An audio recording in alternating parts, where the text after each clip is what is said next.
Hundreds of McDonald's workers continued protests outside the company's shareholder meeting, angling for better wages. Demonstrators at the company's Oak Brook, Illinois campus are calling for an hourly wage of $15 and the right to unionize. They plan to collect 1 million signatures in a petition to support the demands. Conduct is in violation of state and local law. The company shut down a building at McDonald's headquarters the day before when demonstrators came out in force. Police arrested about 100 people for trespassing when they pushed onto the campus in Oak Brook. Earlier this year, McDonald's announced it would raise wages to $1 above local minimum wage for workers at company-owned stores. That applies to about 10% of its total employees in the U.S. The rest are franchise operations.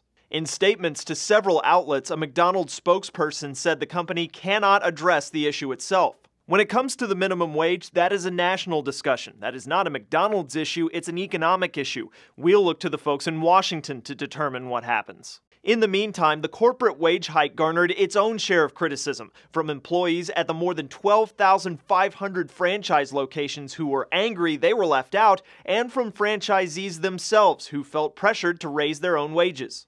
And it's not clear a direct wage hike would be unambiguously good for workers. According to estimates from the Congressional Budget Office, if the federal minimum wage were raised to $10.10 an hour, about 900,000 people would be able to climb out of poverty, but 500,000 would also lose their jobs. For Newsy, I'm Cliff Judy.